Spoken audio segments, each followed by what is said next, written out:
Join me while I ramble on like an empty dump truck. Today's ramble, we are combining. Harvest has begun. We are into yellow field peas today. And it's going pretty good. Just see if we can get a shot here.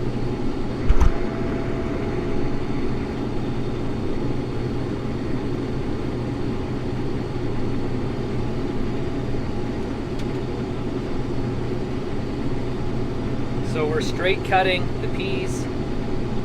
They're standing pretty tall actually. They haven't been lodged too badly. It's not a real heavy crop, but there's something to combine at least.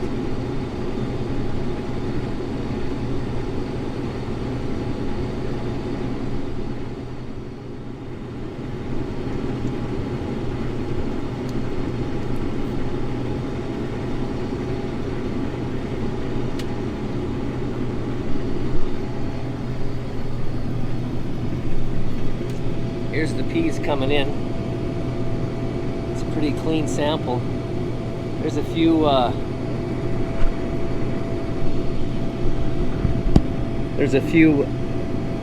bits of added protein in there hopping around, but that's how it goes. You can see a few green ones in there.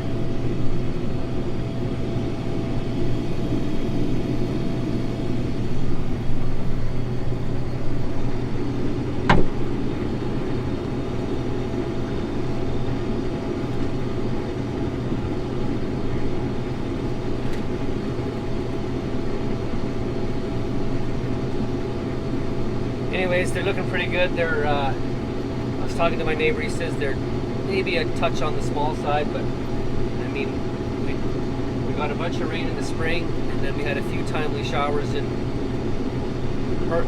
early part of July, but then we really haven't had much since, so I'm just glad that there's something out here. But it's quality looks really good. The size is a little small, but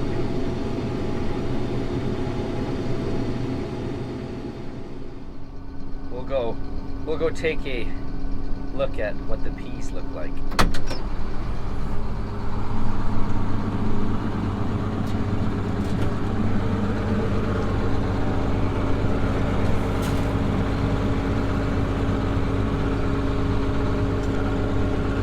Here's a sample of the peas. There's a green one, but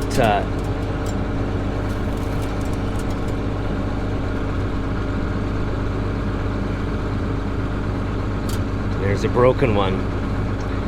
Trouble.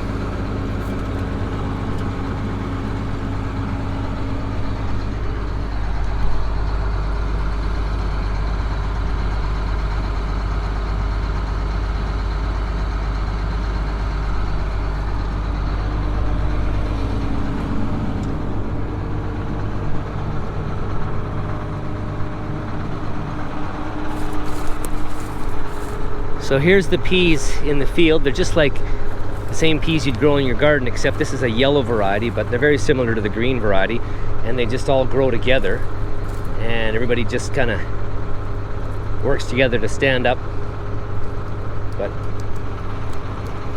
there they are, just like that.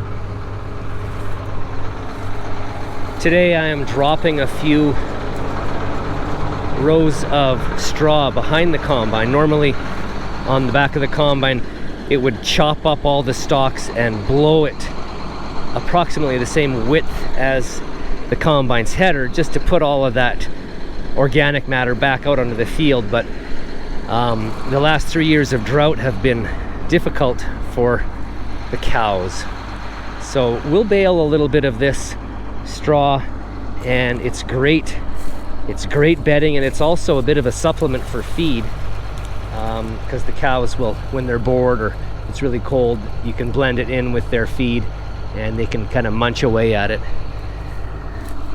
I didn't desiccate this year because it was such a long hot summer that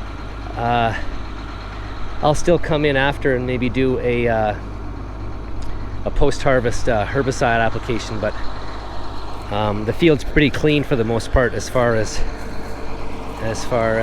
weeds. There is a few that are late germinating, but I mean,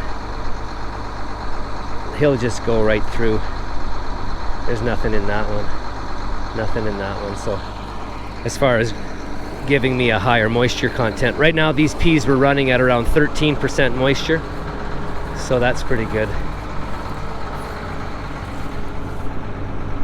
Anyways, we'll carry on.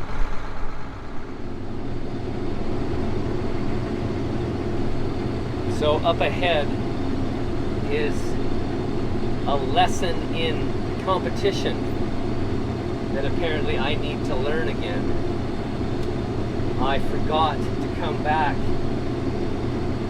and finish these two little strips.